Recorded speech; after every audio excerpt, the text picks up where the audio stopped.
So, ladies and gentlemen, here we are, and we want to look at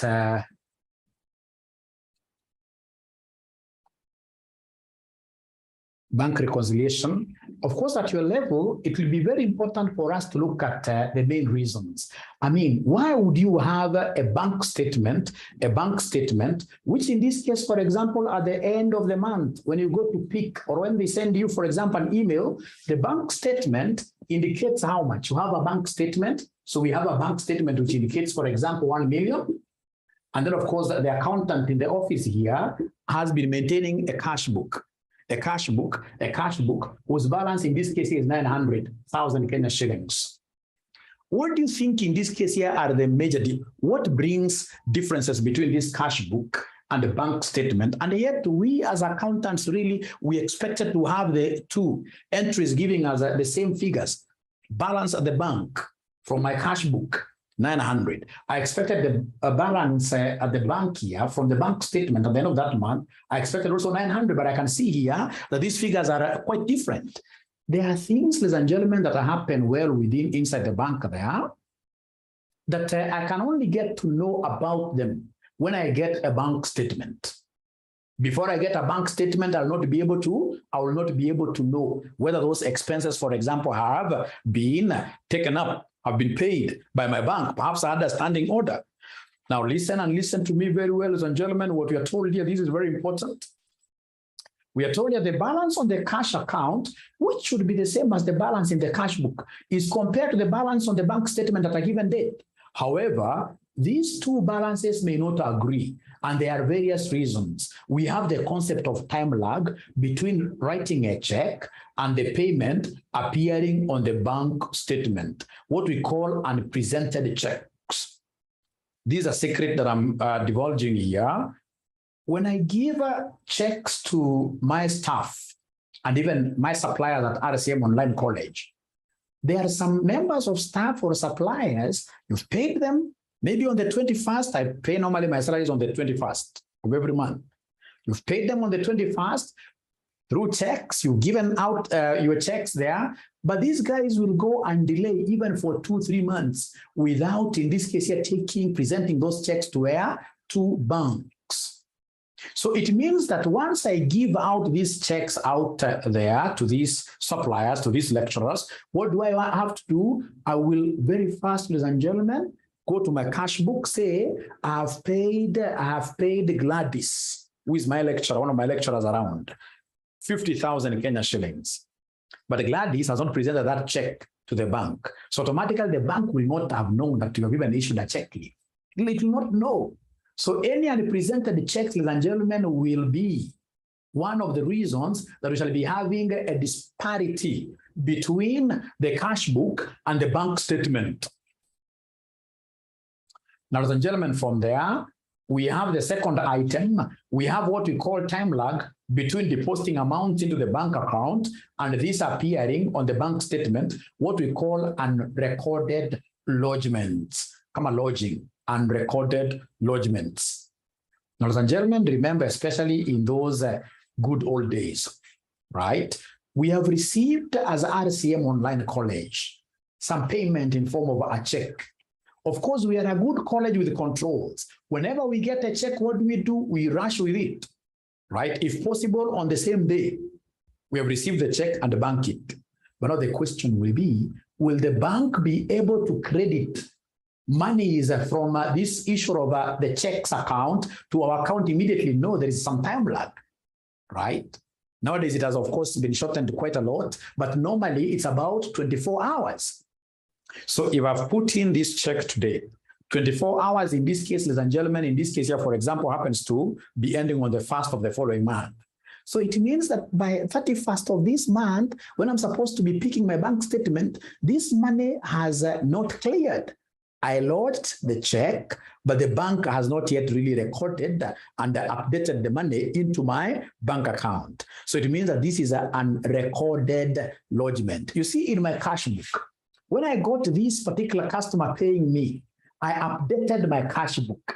But at the same time, because of the time lag, the bank statement has not done that updating, right? So we have the concept of what your time lags, the concept of time lags. the concept of time lags. Very important, ladies and gentlemen. Then we have here what we call direct debits and the standing orders are not yet recorded in the cash account or cash book.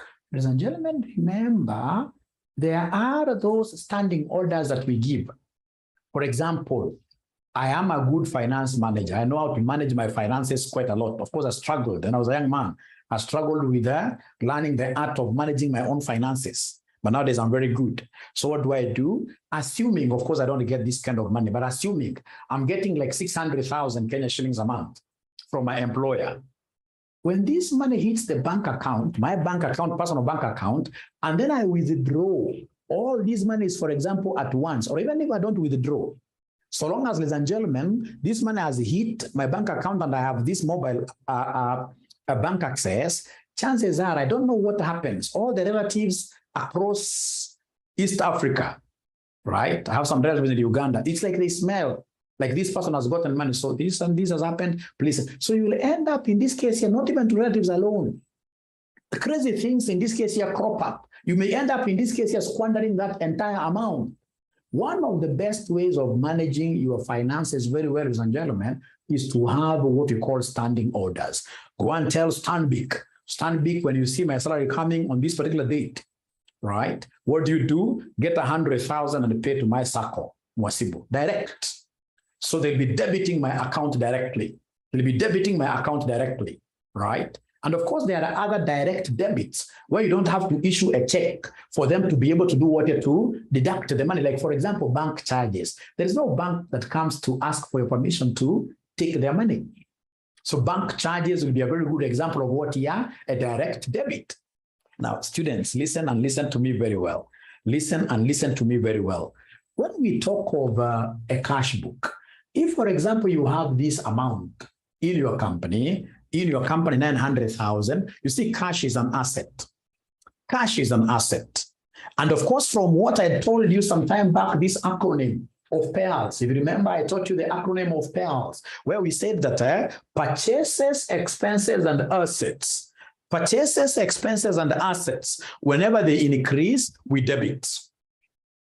Whenever they increase, we do what here? We debit. Whenever they increase, we debit. So if, for example, I'm selling Mutumba clothes, and then I procure goods for purpose of selling. So I go and get Mutumba clothes, I'm importing them. So I'll have to open a purchases account and I debit that account. If, for example, ladies and gentlemen, here we pay insurance for our vehicle. So insurance is an expense. I have to open an insurance expense account and I debit. Right? If I buy, for example, in this case here, a wheelbarrow, right? So automatically, if it's really assisting me and I know the benefit will go for more than, for example, a year, it means that this is an asset, right? Right? So I have to open, in this case here, that particular asset account and debit. The most important thing is for us to appreciate that purchases, expenses, and assets, whenever they increase, we debit. And then we have revenue, liabilities, and share capital. Revenue, liabilities, and share capital. Whenever they increase, we do the opposite. We do what we credit. Ladies and gentlemen, please listen. I have 900,000 in my company. I can't stay with that money in my office. That money will be stolen. However safe, the safe that I'm having in the company may look like. If I am keeping this kind of money here, there are people who are stronger than those safes. People will come and take this money. So then what I should do is to go and place this money at the bank. So at the bank, ladies and gentlemen, remember, from the bank's perspective, they owe me. They are liable to me. Whatever money I've given them, I can go at a very short notice. Actually, when I'm standing at the queue there and pick my money. So to them, ladies and gentlemen, I'm like who, if I could just use this, creditor. So to them, they owe me. So it's a liability on their side. And that is why all customer monies that banks have, ladies and gentlemen, of customers are normally on credit. Listen, ladies and gentlemen, if you look at your bank account today, your bank statement today, listen here. If you look at your bank statement today, you will realize that your bank statement looks like this. So we have here a bank statement. So we have here debit, credit. So this bank statement, remember.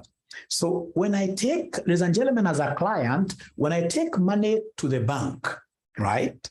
So we have the client, please look at this, it's mirror image. This is the client here, and of course we have our bankers. So when I have my money, for example, I've introduced capital to the business. So what I'll do, I'll come here and say, for example, debit, bank, because I've taken the money to the bank.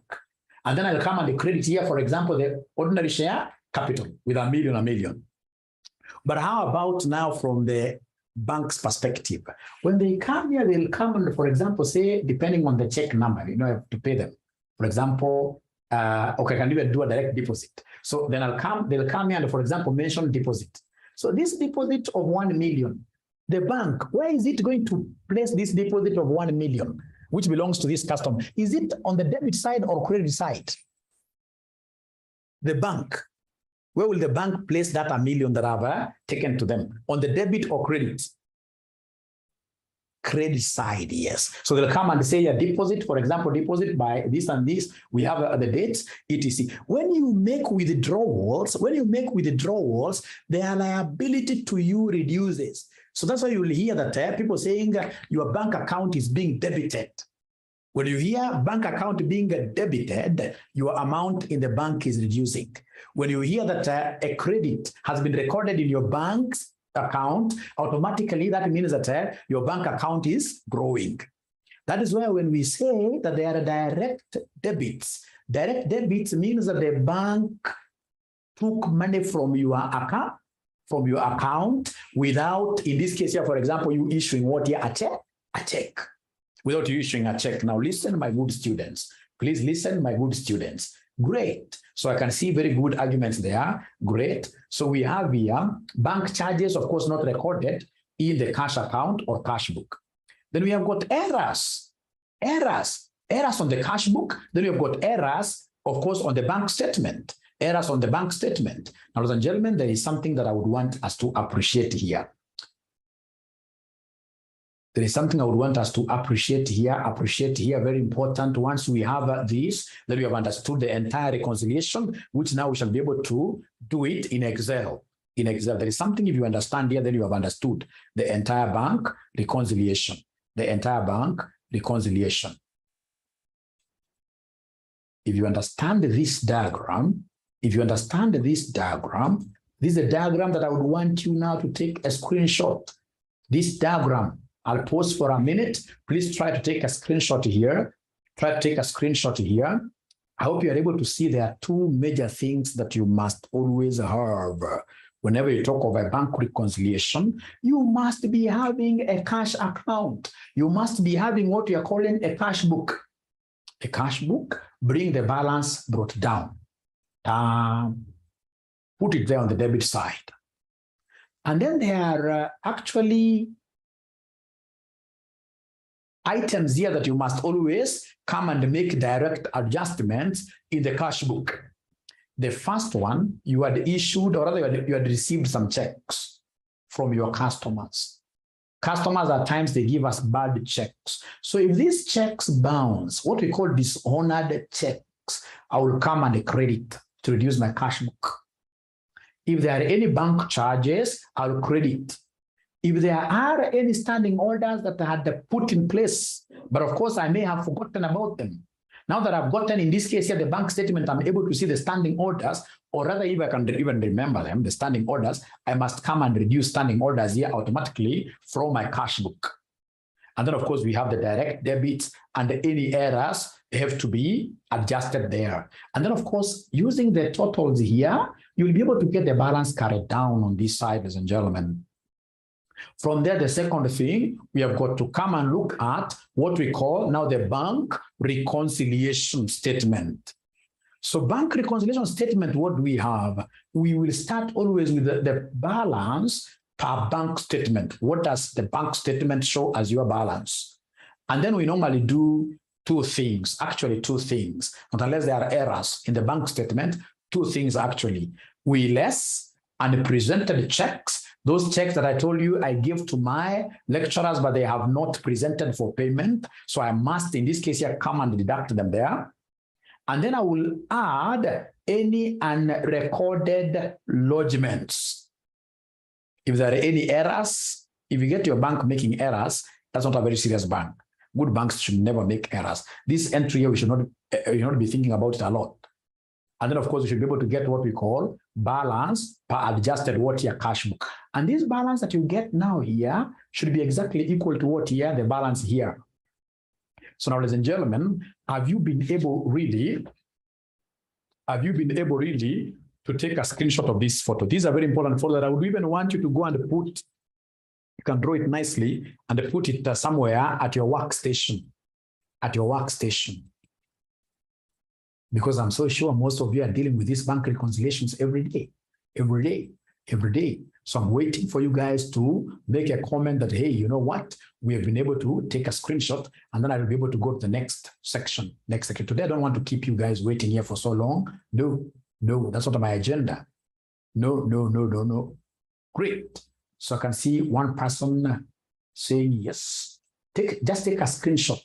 Done. Vanessa Kipsuto. Great. Done. Great. Thank you very much. Great. Why are we adding lodgements? Thank you very much. Once you understand the lodgements, a lodgement means what? A lodgement, ladies and gentlemen, normally happens when you take, in this case here, a check to your bank. Actually, when nowadays what they do, they'll not take your checks direct, right? They'll tell you, go and put that check in that box. So you may put that check in that box and they may not even take that check and start processing it. Even on the same day, they may have a policy of processing checks that come like in a day, the following day, very early in the morning. So you see, when you received this check of yours, yourself, what do you do as an accountant in that company? You must have added that amount where in your cash book. You received a check, what do? You go to your cash book, you debit your cash book, you credit that particular what your customer's account. So you have already recorded this amount. But on the other side, there is a time lag. There is a timing difference. The bank may even take 2 or 3 days to have this money that I have taken my check there. I've lodged my check with them, but they may take like 2 or 3 days here to really have this money, this money transferred to my account. So these are check that has been lodged there, but has not yet become money. So then what do you do when you get your bank statement? What do you do? Now that you know that you have got some money there, you add back. And recorded lodgements must always be added back. And presented checks that you issued yourself and they have not been presented by your suppliers of services or goods. Those checks, in this case, of course, at the end of the day, you know that they will hit your account. These people are clever. They will take these checks here before they go bad, 6 months, right? Before they become stale checks. So this money will go. So if it's unpresented checks, what do? We deduct. And of course, any unrecorded lodgement, what do? You add back. And a credited check, yes. So are we together? Are we together, ladies and gentlemen? Are we together?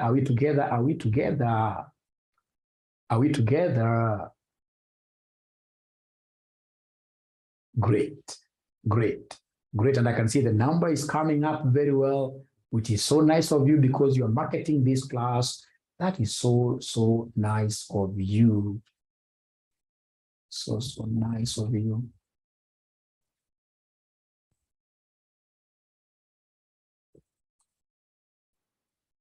Great. So then you will allow me to do one question here on the board. One question on the board. Very fast. It's just a simple question. And really, even at the workplace, bank reconciliations are never what here complicated. They are simple as this thing, very simple. So like now we are told at 31st December 07, the balance on the cash account was Kenya shillings 11,820 debit. But the balance, I hope you guys are able to see this question. Are you able to see this question really?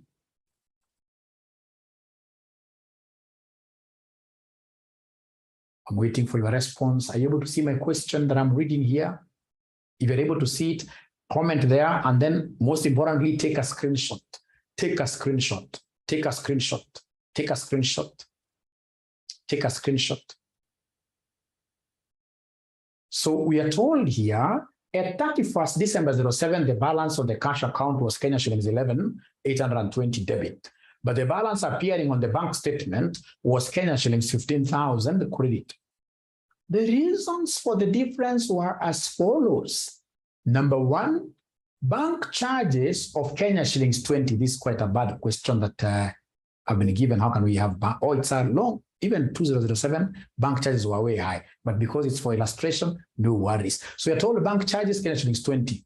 A payment of Kenya shillings 1,200 had been entered in the cash account. Cash book there as 2,100. So the cash book has an error. So you must correct the cash book there. A check for Kenya shillings 200 had been dishonored. Number four, there were unpresented checks totaling 6,500, and then number five, lodgements of 4,000 had not yet appeared on the bank statement. So note number four, if I'm the one doing this exam, I know note number four and note number five will go to the bank reconciliation statement. Note number four and note number five will go to the bank reconciliation statement.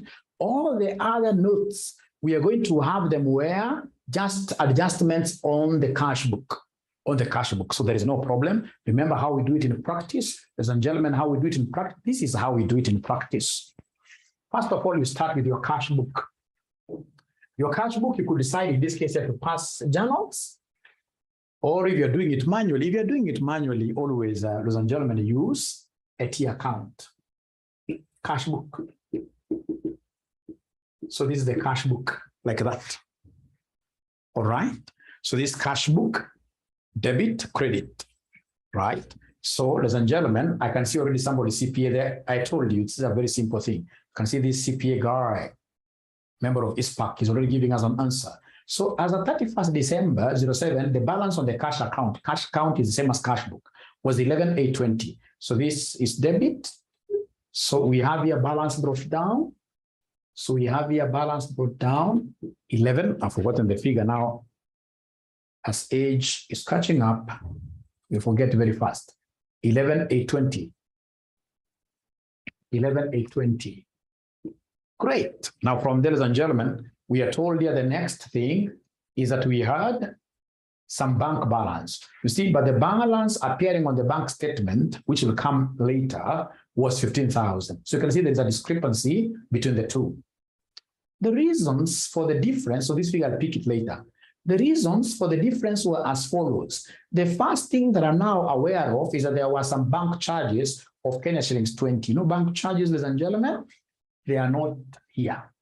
And I know it's a cash outflow. So I need to come and now that I've gotten to know about them, I need to come and update my cash book. So we have here bank charges. So we have here bank charges of 20 bob.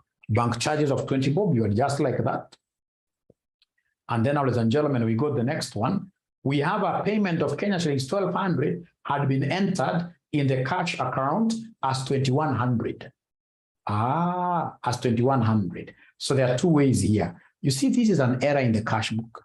We were supposed to credit this account with the 1,200, right? Because a payment of 1,200 had been entered in the cash account as 2,100. So then what I need to do, you see, listen here. Had entered a payment wrongly, 2,100 here, right? So what am I supposed to do? First of all, there are two ways. First of all, I could come and cancel. These are fake payment. It's a bad payment. So I would want to cancel it. So to cancel it, I'll come and in this case, here, debit this account with what here, 2,100, right? So this and this will disappear. And then now I know that there is a payment, a good payment of how much here, a good payment of 1,200. But now, why should I really do that? A good student will come and tell you that whenever there are discrepancies in the cash book because of an error, go ahead and give us that difference.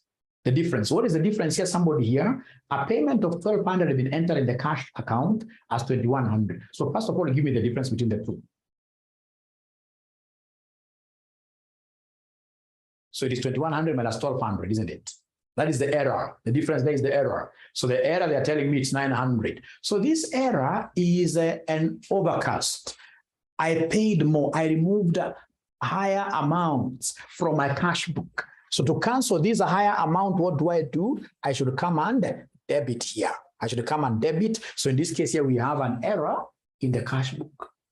Error CB. Error CB. And the error is how much? 900. Error in the CB's cash book. Error in the cash book, 900. As pertains to what here? Payment. Particular payment, like that. So first of all, up to there, are we together? Let's first of all agree. Are we together up to here? Are we together? Yes. Thank you very much. Now we continue. We continue very fast. We continue very fast, ladies and gentlemen. Here we are. We are saying here, a check for Kenya shillings 200 had been dishonored. Here, I don't even have to reason at all. When I'm told that there is a dishonored, a bouncing check, what I need to do with these bouncing checks, straight away, come straight away and do what here, somebody, you credit the account. So in this case here, dishonored check. So we have here dishonored check of 200. Any bouncing checks, credit there. Bouncing checks, you credit. You had received some check from your client, thinking in this case that this client was wonderful. You even clap for the client for having given. No sooner he leaves the premises, the check goes, and of course, it's not honored at all. It's a bouncing check. So that means that because we had included the amount here, you need to come and cancel that amount. Great. Now, from there, ladies and gentlemen, we are moving. Great.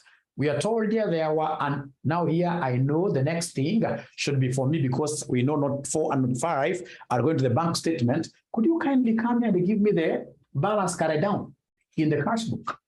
Give me the balance carried down. Give me the side. Which side is heavier? Which side is heavier? Which side is heavier? Which side is it? Must be this side. So you take 11,820 plus 900. What are we getting, somebody? What are we getting, somebody? 12,720. So you're getting here 12,720. So this has to be 12,720. Now, if this side is heavier, it means that the balancing figure will become here. So the balancing figure, balance carried down, it will be 12,720 minus 20, 200 minus 20. It will be 12,720 minus 200 minus 20, which gives me how much? 12,500. 12,500. Ladies and gentlemen, after that, now go ahead and give us what we call a bank reconciliation statement. So a bank reconciliation statement. A bank reconciliation statement. So this bank reconciliation always start with balance. Balance as per bank statement. Balance as per bank statement. So balance as per bank statement, what do we have here as the balance as per bank statement? Balance as per bank statement, we were given a figure of 15,000. The balance appearing on the bank statement was 15,000. So in this case here, appearing on the bank statement here is 15,000. 15,000. Now, ladies and gentlemen, after that, the next thing that I'm supposed to be doing here, then I know straight away, once I have this figure, I know what I'm supposed to be thinking about. I know that I'll come here and add any unrecorded lodgements. Any unrecorded lodgements will be added there. Lodgement, any unrecorded lodgement will be added here, and then we less any unpresented check. Any unpresented checks here. So lodgements, have they given us lodgements, ladies and gentlemen? Have they given us lodgements, ladies and gentlemen? Let's check here. So they've told us, note 5, lodgements were 4,000. Lodgements were 4,000. And then unpresented checks that I'm subtracting here from note number 4 was 6,500. 6,500 you're subtracting. So then could you kindly give me the balance as per CB, as per cash book. Balance as per cash book. Balance as per cash book. So balance, so you're taking this 15,000, you add 1,000 minus 6,500. What figure are we getting? 12,500. So are you seeing some kind of a reconciliation? Are you seeing some kind of an agreement? 12,500. 12,500. 12,500. Is that okay? Yes. Now, ladies and gentlemen, what I would want us to do is to take a short break. And in this short break, when we come back, I'll be able to show you how do we do this reconciliation now in Excel. In Excel. So we take a break of how many minutes? Only 5. And remember our tradition, during breaks, we normally tend to exercise a lot. Those are the benefits of studying from home, right? Right? You get out there, do like how many? 10 frog jumps. When you come back, you'll be so fresh. You'll be able to understand the VLOOKUP method of doing a reconciliation. So how many minutes? Sit-ups, yes, 5 minutes. So we shall come back at 7:26. 7:26. Thank you so much.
Sorry, for Excel computations are normally preferred.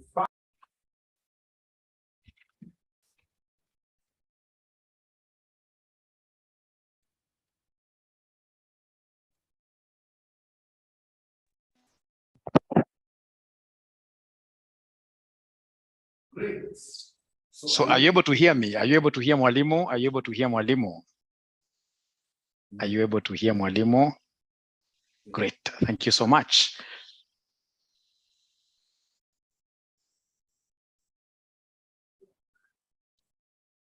Okay.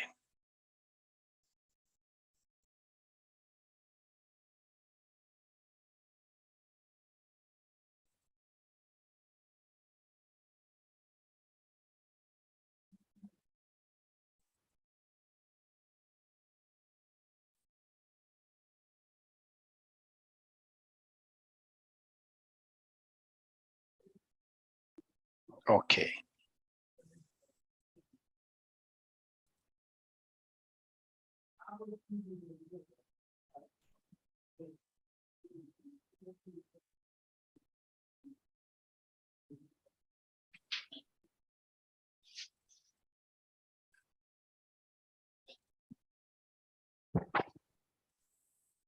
So a quick recap, ladies and gentlemen. a quick recap here. So normally Excel, as I keep on telling you, Excel is a very user-friendly module software. If, for example, you are given 3 values, you're given, for example, values here like 30 or 20, doesn't matter, 24.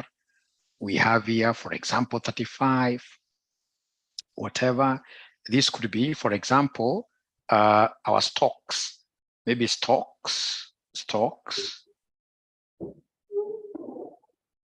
in store 1. Then we have, of course, tab stocks in store, for example, whatever Z, doesn't matter really, right? I have my enter there. So what we have here, for example, we could be having something like 34. We have here 45. We have 78 like that. And then the first thing that I realize here, ladies and gentlemen, is that I can't read my titles here. So it means that straight away this stock in store Z, the sentence is bigger than the cell. When you realize that, as a good student of Excel, what you're supposed to do immediately as a warm-up, before I start showing you what I would want us to do today, as a warm-up, what you're supposed to do is to come and highlight the entire Excel. So to highlight the entire Excel, you could come straight away and say, Control A, or if you know how to use Excel very well, there is this particular point here at the angle. You can see like between A and 1, there is this particular at the point here at the corner. You simply come and put your cursor there, and then you click on it just once. When you click on it just once, what are you able to see? You're able to see that the entire Excel worksheet has been highlighted. And once that is done, ladies and gentlemen, you'll come straight away and tell us what here you come to, and it doesn't matter now where, column in between. So you're working with this in between. Once I have at the center of this B and C, I can see how my arrow is looking like. I can see how my arrow is looking like. Looks nice, right? So what I need to do once I'm there, I should be able to come and double click. When I double click like that, I'm able to see now everything fits very well. I've always seen students struggling in a very bad way. Mtu anakuja anasongesha kamoja, anakuja anasongesha, inakuwa international disaster, ladies and gentlemen. What if in this case here you have quite a big array of data, and then you start in this case here moving one at a time? Then in Excel, you are not a guru. You are not a smart person when it comes to what here Excel. So it will be very important for us really to master that particular concept. Very important. The other thing that I would want you guys to master from today as we progress with this, assuming now you've got these stocks in your stores, and you would want to get total there. You'd want to get the total there. What do you do to get the total there? There are very many ways you could use.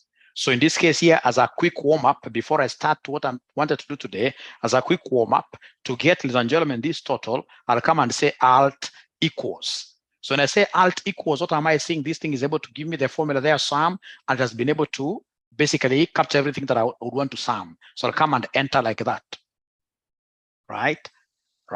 So when I go to my other column, two ways, I could come, ladies and gentlemen, here. And then I scroll, you know this, right? You can come here and autofill. You put it at the corner there, and then you autofill. You go straight out to the other side. And then, of course, Excel will be able to borrow the formula on this other side. So as a warm-up, before I start doing what I would want to do today, as a warm-up, I wanted you to remember that thing of Alt equals. I've always seen people doing crazy things here. This Alt equals is so important. Is there somebody who has done that practice?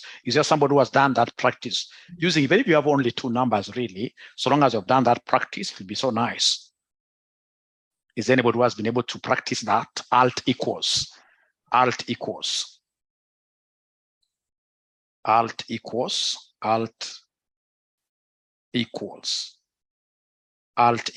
Is there somebody? They're not talking to me. These chats are so few. Today we have many, 170. Yes. Thank you so much. Again, the other thing that I would want you to appreciate here, I can see somebody called QS. I'm quite keen. I would want to know whether you are a quantity surveyor. I would want to know whether you're a quantity surveyor. Okay, so Candy wants me to repeat. This is quite a simple thing, Candy. What you're supposed to do, once you want your totals here, when you want your total there, put your cursor in this particular cell where you'd want this total to be fitted. Once it's inside, I don't have to press equals to start to, no, I'll simply get there, say Alt equals. You hold on to the Alt. Don't leave, don't have your finger leaving the Alt. Once you hold the Alt, hold on to it permanently until you press equals. And then you enter. And then after you've done that, now there is a concept of now copying this formula across. And then I told you, once you start becoming a super user of Excel, I don't want to be seeing students who are really this thing of dragging, we are not required to use the mouse, right? Not required to use the mouse. So if I'm the one doing this, I'll come and, of course, in this case, ladies and gentlemen, take this to the other cell. This box, I would want to highlight this and other cell. How do I do it? Right? I can use my tab. You know, when you press tab, it moves one step to the right. One step to the right. So when I'm here, I've already taken this thing to the right. There is a shortcut that I showed you guys. Is there anybody who is able to remember that shortcut of being able to pick this total of a formula which gave us 98 to the right side? Is there somebody who can remember that shortcut? It's a warm-up, remember that you're doing here. It's a warm-up, remember that you're doing here. It's a warm-up that you're doing here. Is there anybody who is able to remember that shortcut? I can't see as many comments. I can't see as many comments. I can't see as many comments. Control right. Thank you very much. It's Control R. So you ensure that your box is highlighted like that, and then you press Control and then the right R like that. This thing goes automatically. Once you do like that, especially in an interview, I'll be able to pick and say, hey, this guy must be a super user of Excel. Super user of Excel. So how glad will I be if I can get students who are telling me, hey, I've practiced, or repeat. I'll be so happy. I'll be so happy. I'll be so happy. I'll be so happy to get students who are proactive, who are telling me, hey, we have done this or we have not done this. Have your own arbitrary. They don't have even to be 3. They can be 2. They can be 1. Of course, it can't be 1 and you're adding, right? I don't know what Abdi is doing on my. Okay. So are we together there? Are we together here? Are we together here? Done. Super. Yes. Done. Great. Great. Great. Great. Great. Now, let me ask you a question. I can see Mary laughing loudly. If I want to undo, if I want to undo the overlapping columns, if I want to undo whatever I've done here, who can give me the command? Who can give me the command? Control Z. You guys are great. Control. No. Marieta Mutungu umejaribu lakini control minus iko maana yake. Undo. Undo ni control Z. Undo is control Z. So kija hapo useme tu control Z. Ukisema control Z inajitoka step kamoja nyuma. Badala ya kuja kufinya unatafuta ile kitu ati hapa juu, ile vitu ya watoto ile ya kusema ati kamshale ati undo. Super Excel users don't use those things. Super Excel users will never use those things up there. Right? It's Control Z. It's Control Z. Thank you so much. Control Z, Control Z, Control Z. So that was quite a good warm-up. Good warm-up. But again, even before I disappear from this warm-up, I would want us to warm a little bit on this concept of VLOOKUP. And what I would want to do on this concept of VLOOKUP, I would want to give you guys some permission. Somebody who has got the VLOOKUP table.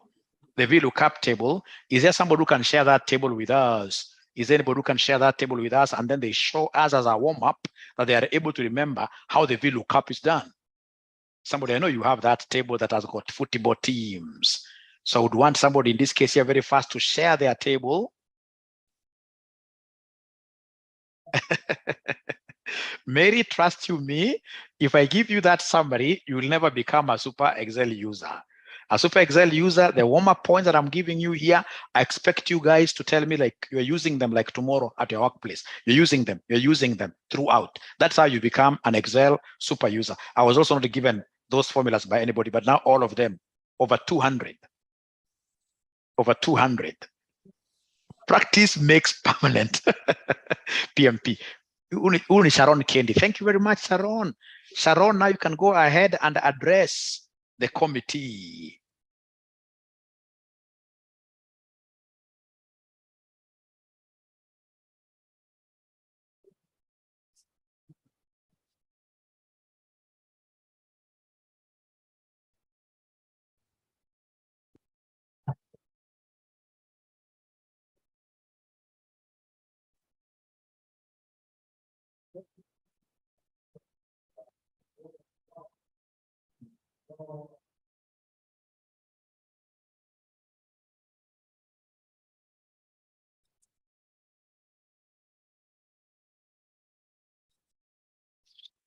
Sharon, I'm sorry.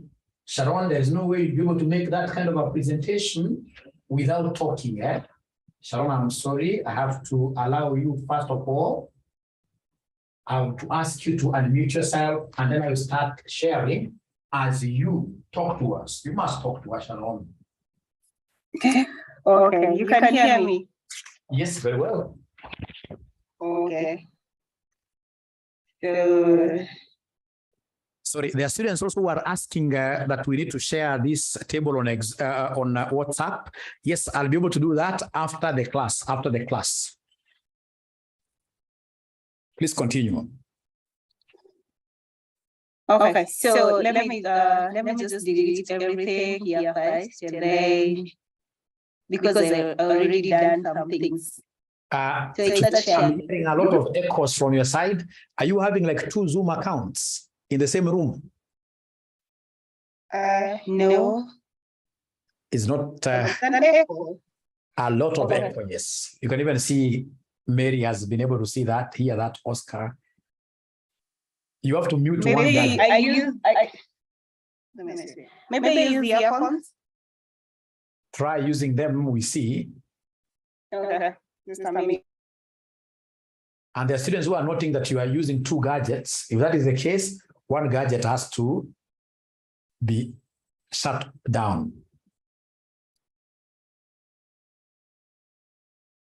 Oh, she's using loudspeaker. Oh, okay. Close the loudspeaker. Close the loudspeaker. So, Sharon, I'm giving you 1 minute. Please organize yourself very fast. Please organize yourself very fast.